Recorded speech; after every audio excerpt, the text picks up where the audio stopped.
Here are 5 types of content that helped me grow to over 50K on Instagram coming up in this video.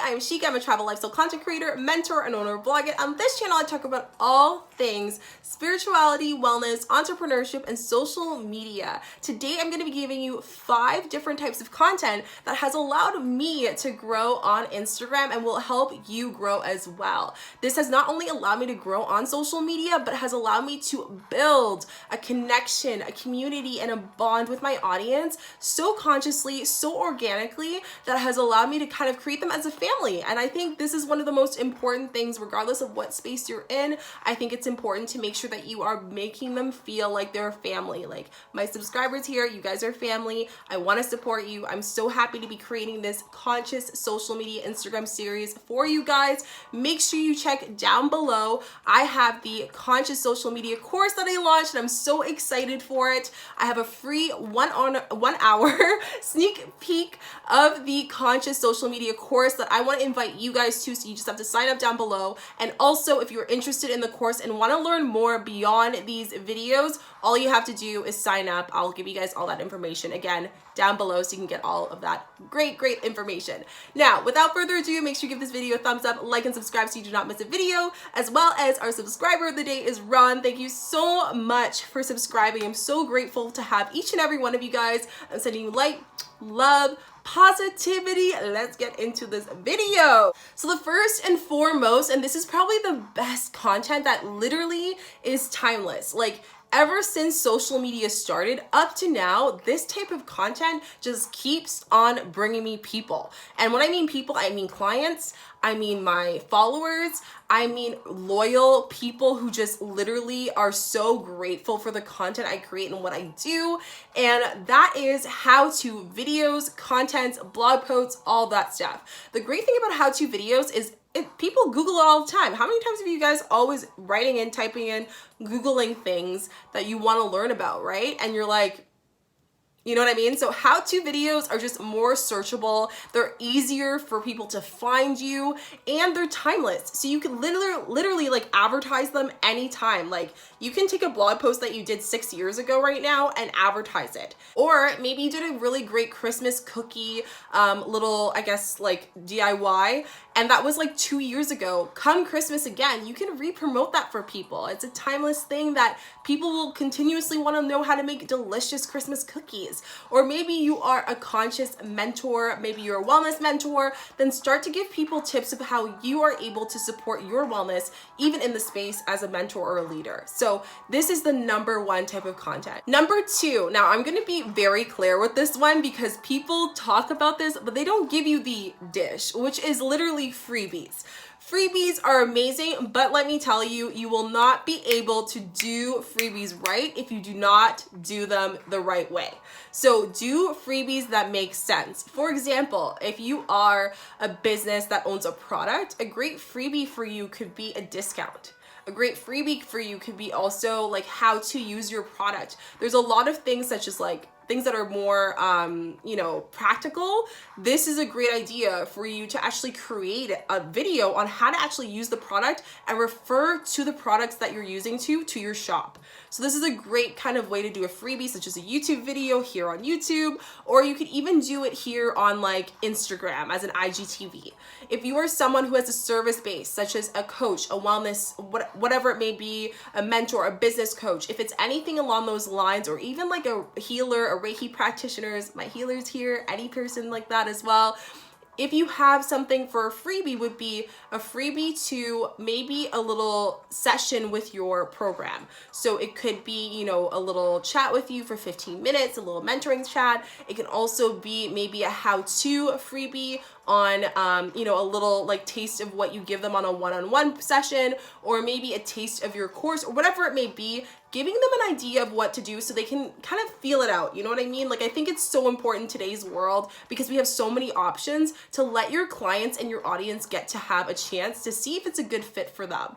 You are trying to get them from where they're at to their successful achievements, right? And you can only allow yourself to align yourself for success for them, as well as make sure that they're aligned by making sure that the freebie makes sense and it aligns with them all in all. So that is number one. Please make sure you do right freebies. Don't just do anything out there. Don't just throw anything. If you're a content creator, almost forgot as well. If you're a content creator, a blogger, influencer, a great freebie for you is to find out why people actually come to your platform. Maybe it's to get DIY like ideas. Maybe it's to get outfit ideas. Maybe it's to get, tips on meditation or astrology, whatever it may be. If that is the case, then you need to kind of do maybe a little freebie of what exactly does that look like for them, like giving them a taste of like how to know your moon chart, or maybe to give them an idea of how to do your wardrobe for the winter and not have to go spend money. Like, what are some 4 items that you need to have in your wardrobe?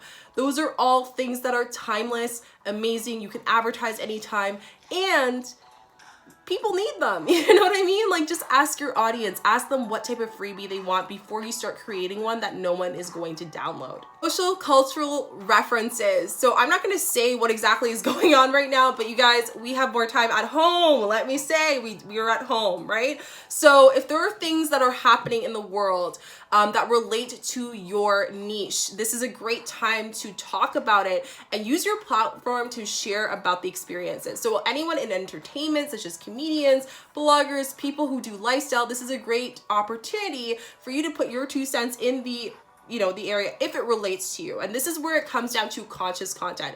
Don't just do it because you want people to follow you. I'm gonna be here with you guys. I'm gonna be authentic with you guys here. The people who do that, you burn out, number 1. Number 2, how do you think that content's actually gonna make you feel after you've launched it, right? So just really make sure that if you are creating content that is going to be, relatable to cultural trending things, that's fine. And I'm all for that because it will definitely help you grow, but also make sure that it aligns with you. So for example, I did a video on Billie Eilish, and for me, the reason why I did a review on her video is because I am really big on wellness, mental health here, spirituality. So for me, I connected deeper with that song, that it related and made sense for me to put it on my channel. Now, if I wasn't someone that was like that and I was talking about more comedian stuff, and all of a sudden I started talking about Billie Eilish and how sentimental, and from a sentimental perspective, that doesn't make sense to take advantage of the trending video or music video. Do you see what I'm saying? So just really make sure that you are doing trending things or social, cultural, not cultural things, but social, I like to say social, yeah, it's things that are trending currently that relate to your audience, such as memes or videos, anything like that that can allow you to leverage in relevance to your audience and can really allow you to take advantage of being someone of authority in that area while it's a trending and new topic in the space. Storytelling, this is so big. So if you're launching anything such as a blog, if any of you guys are just starting blogging, if you're starting to do a product, a business, this is where storytelling is huge. Up to now, my favorite and best, most engaged post was my post that I did when I announced that I was announcing that I created Blog It, which was essentially the idea of women to come together, talk about the media space and no judgment, and be able to be open to talk about that experience as well. I'll link all that information down below if you guys want to check that out as well, if you feel called to. But the purpose of why I'm bringing up this example is because when I created that, I talked about my story. I noticed that when I first got into social media, I was messaging people, I spent an hour, and no one was responding to me. And I was like, okay, well, I thought social media was supposed to be social. Why aren't people wanting to collaborate? Why aren't people going to be sharing information? So when I started to notice that more and more, I was like, you know what? I'm going to create an opportunity and a community where people also feel the same way. And regardless how many followers you have, how many likes you have, what you've done, what brands you've collaborated with, you can come together and share information and help each other grow and help each other get to the best that we can possibly be. So in doing that and telling that whole story that I just shared with you guys, I got floored by so many people up to now, so inspired. by this story because I used storytelling. I talked about my story authentically, and that allowed people to lean in and engage and want to share their 2 cents about the situation and what I've been doing. So really allow storytelling. Now, if you're launching something, this is amazing. People love to be part of the whole experience. I love to bring this story all the time. I don't know if you guys follow Shane Dawson here on YouTube, but one of the things that I inspire him, whether you are a follower, a subscriber, whatever it is of his, he talked about the conspiracy palette that he created. Oops, sorry guys. Conspiracy palette that he created. And what that was is he showed the whole process of how people created this palette, right? It wasn't just like one palette. It was like the process of creating it and what it looked like and the cost of it and the industry itself. And by the end of when he actually launched it after 5 weeks, people were just floored. They're like, I want this palette. Not because of the palette itself, because they felt emotionally connected with Shane. You see what I'm saying? And Jeffrey. It was more than just that. It was like Jeffrey and Shane and all the goods. And because of that, that's what allowed people to come and lean in and be like, oh my gosh, we should be part of this. And that's what I talk about, organic, conscious content. They showed all the good, all the bad, every part of it that allowed people to not only buy it because it was a pretty makeup palette, because of the emotional representation of it. We are here beyond just social media, right? So you guys have to create content here that's going to leave people a lasting impression that comes from not out there, not externally, not what's necessarily trending per se, but what comes within yourself. That's number one. And I know it sounds cheesy, but it's true. Like a lot of the content that I create that I still look back at and I love it and I kind of smile at it is because I know that moment was more than just a post. It was like a representation of much more and people could connect with that. Okay, so the last one is shareable content. How many times have you guys seen on TikTok, on videos, or whatever content, that there's always like, you know, a trend of some sort? Like, remember the, I forgot the name of it. There's like so many memes and stuff that people post, like the Dolly Parton. I'll try to find it and post it here. I had an online challenge after she posted her different social media personalities on LinkedIn, Facebook, Instagram, and Tinder, along with the message, get you a woman who can do it all.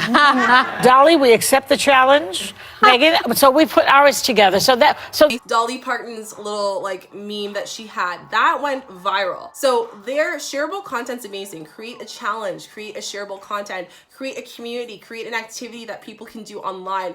Ensure that social media is social again by what you do online. So really, really take advantage of this because again, like I said, I have been able to grow exponentially just because I create shareable content. Like it's not just like me posting about myself. I allow the people involved to get in, like to share their stories, to share their growth, to share their like kind of experiences. And that's what has allowed me to create this amazing opportunity to have so many people that I can share on a daily basis and connect with. Those are the 5 types of content that you can create. Remember to create it consciously, organically, and also make sure that you are creating content that makes sense. Listen to your audience. If you guys haven't checked out the last episode, like I mentioned, please check it out up here. I'll link it up here for you guys.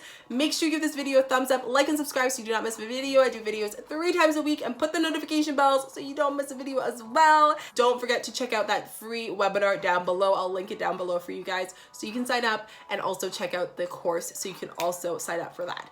I'm sending you guys so much light, love, positivity, and see you in the next episode. Bye.